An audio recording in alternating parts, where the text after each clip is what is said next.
Welcome back to another edition of the MVC Baseball First Pitch, presented by Rawlings. Back again with Valley Baseball correspondent Shane Dennis. And Shane, let's jump right into things this week. First of all, Creighton Blue Jays now sitting in first place, 5-1 in the Valley.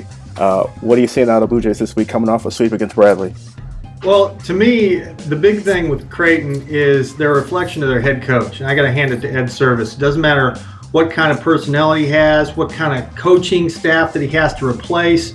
It always seems like Creighton's in the mix. And now they're at the top of the league, whereas last year they certainly didn't finish where they wanted to in the regular season, but put it all together for those 4 days at the end of May. Ed Service, you need to tip your cap to him, because no matter what kind of personnel he has, he's going to have them competing at the very highest level. And as I mentioned last week, now they can hit a little bit. So there's an added dimension there, and you're always going to get great defense and solid bullpen pitching with them. They've done it again, and they found a way to come back against Bradley in one of those games last weekend in Omaha. And all those things, Derek, when you put them all together, it's a team that travels well too, because as we're going to see in the next couple of weeks, winning on the road is paramount in the Valley, and getting into the upper tier of the Valley standings at the end.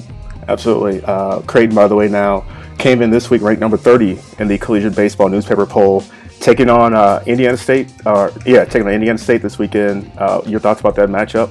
Well, originally I thought that would be the marquee matchup. I've changed my mind, and we'll get to that a little bit later. But anytime Sean Manaea is healthy and able to go in the rotation, which we assume he'll go, it is must-watch TV. Or, if they're in the area, you need to go out and watch Sean Manaea, because he's a likely first-rounder. That'll be a good test, because I think a couple of those guys from Indiana State on the weekend are tough matchups for anybody. But now that Creighton is hitting a little bit, I think that'll be even more of an exclusive type of series. And if Indiana State can't take 2 of 3 in this series, their chances to finish in the upper half of the league really diminish, because there's a lot of teams for them to climb over. But if they can bring Creighton back to the pack, much like Illinois State did last weekend with Missouri State, now you got more of a race, and Indiana State can feel like they can legitimately contend. Absolutely.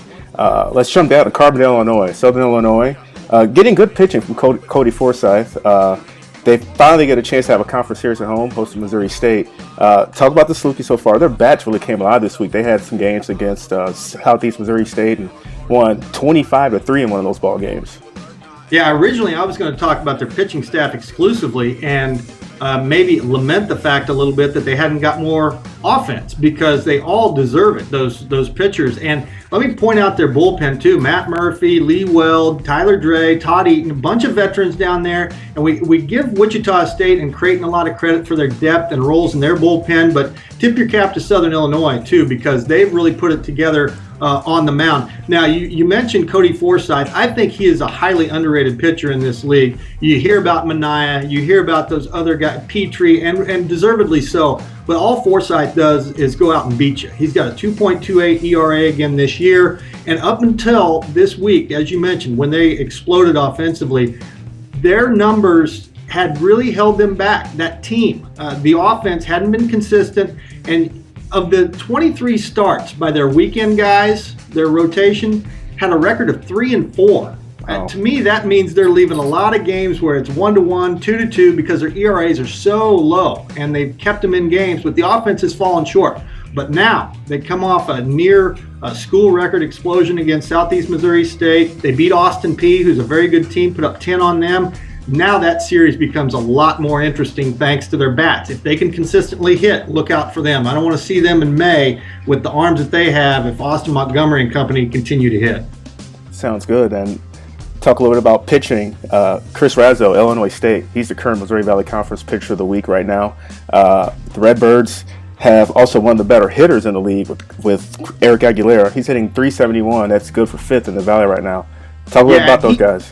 Yeah, he helped. Those two guys really were the catalyst last weekend against Missouri State, taking 2 out of 3 from the Bears. Aguilera with a home run and 3 RBIs, 14 multi-hit games this year, up among the Valley's best. He's just a solid hitter, veteran. You don't want to face him when the game's on the line. And Razo is a guy that saved the first 4 opportunities that he had this year. Then an injury to Dylan Craig forces him into the starting rotation. And what does he go do? 2 wins and 3 starts. One of them a one-hitter outdueling Nick Petrie. So great job by him. No-brainer pick for Valley Pitcher of the Week in outdueling Petrie 2-1 in the opener of that series last weekend. Really set the tone for the entire weekend. Then Aguilera the next day hits a home run. They win 8-3 over Cody Schumacher, and off they go. So they're a team that bounced back after losing 2 out of 3 to Wichita State. Now they're right back in the mix too. All right, well, there you go, folks. You have it from a Valley Baseball correspondent, Shane Dennis. Shane, thank you very much for joining us again on another edition of the MVC Baseball First Pitch presented by Rawlings.